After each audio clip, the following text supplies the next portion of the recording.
telling you, there's nothing wrong with you. The problem was never your character. The problem was never a lack of desire. The problem was that you were using the wrong tool. You were trying to defeat a habit with willpower, and willpower is the single worst weapon you could possibly bring to that fight. Willpower is a battery. That's the truth of it. It's a battery, and every battery drains. You wake up in the morning with a certain amount of charge, and by the end of the day, that charge is nearly gone. Every decision you make draws from it. Every temptation you resist draws from it. Every stressful conversation, every difficult task, every moment of self-control, it all pulls from that same limited supply.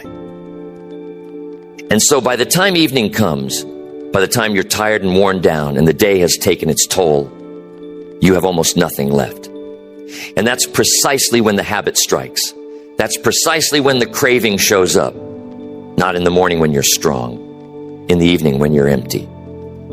So think about what you've been doing. You've been trying to win a battle at the exact moment you're least equipped to fight it. It's like trying to run a marathon after you've already run a marathon. Of course you fail. Anybody would fail. The failure isn't a sign of weakness. It's a sign that you brought a battery to a fight that never ends. Because a habit doesn't get tired. A habit doesn't run out of charge. A habit doesn't have a bad day and decide to take the night off. A habit is patient. A habit will wait. It will sit there quietly every single day for as long as it takes, until the one afternoon your willpower runs dry. And then it will step right back in like it never left.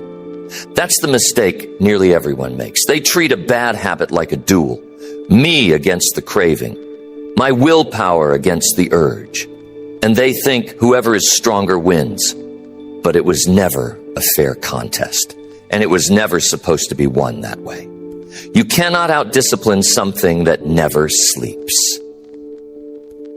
So tonight, we're going to set willpower aside. We're going to stop relying on the battery. And we're going to learn how habits actually work, because once you understand the machinery, you don't have to fight it anymore. You just have to rearrange it. Every habit, every single one, follows the same simple structure. There's a trigger, there's a routine, and there's a reward. That's the whole machine. Something cues the behavior. You perform the behavior, and you get something out of it. And that something, that reward, is the reason the behavior repeats. Now, here's what almost nobody understands. The habit isn't really about the routine. You think you're addicted to the habit itself, or the snack, or the drink, or the wasting of time. You're not. You're addicted to the reward. You're addicted to what those things give you, the relief, the comfort, the escape, the little hit of pleasure that arrives right on schedule. The routine is just the delivery vehicle. It's just the road the reward travels on. And here's why this matters so much. When you try to quit using willpower, you're attacking the routine. You're trying to block the road, but you're leaving the trigger in place, and you're leaving the craving for the reward completely untouched. So all you've done is stand in the middle of the road with your arms out, trying to hold back traffic. Through sheer effort, you'll hold it back for a while. But the traffic never stops coming. And eventually you get tired, and eventually you get run over. So we're not going to stand in the road. We're going to understand the road. We're going to look at every part of that machine, the trigger, the routine, the reward, and we're going to work with it instead of against it. Let's start with the trigger, because the trigger is where most people never even think to look. A trigger is whatever sets the habit in motion.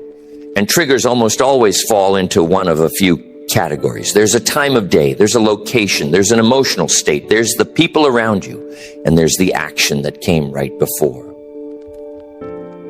Now here's the thing about triggers. Once a habit is established, you don't consciously experience the trigger anymore. The whole thing has gone underground.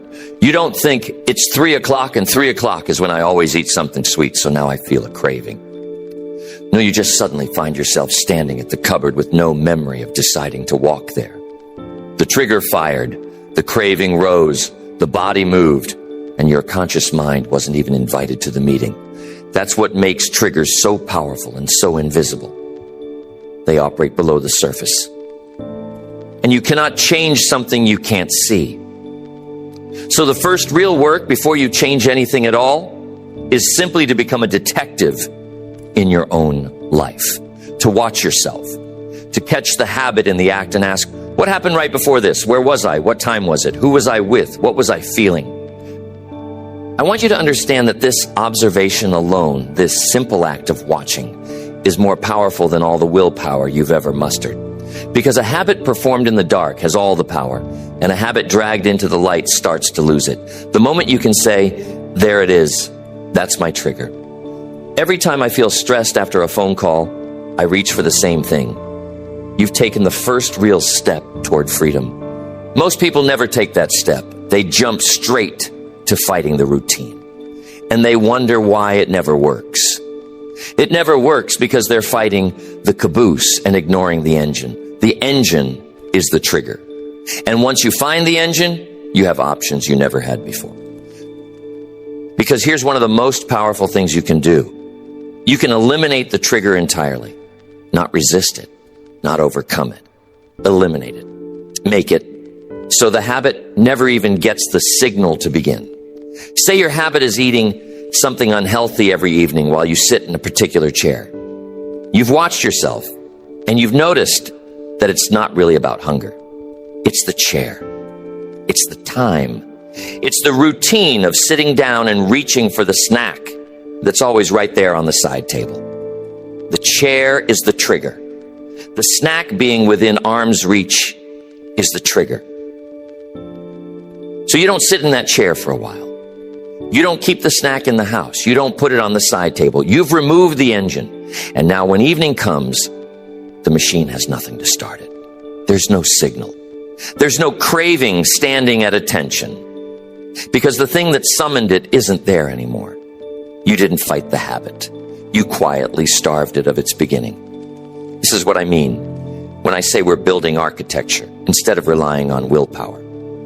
The person relying on willpower keeps the snack on the table and then tries night after night to resist it. And they lose because they've placed themselves in an unwinnable position. The person building architecture removes the snack from the house on Saturday afternoon when they're clear-headed and strong, so that on Tuesday night, when they're tired and weak, there's simply nothing to resist.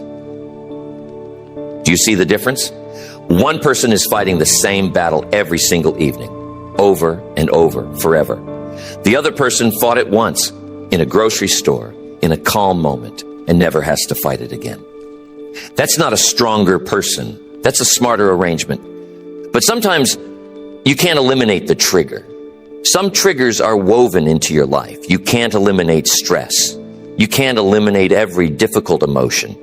You can't eliminate the passage of time or the people you love. And this is where the second technique comes in. And it's the heart of everything I want to teach you tonight. You don't destroy a habit by removing the routine. You destroy a habit by replacing the routine while keeping the trigger and keeping the reward. That's the secret the whole thing turns on. You leave the beginning alone, you leave the ending alone, and you swap out the middle.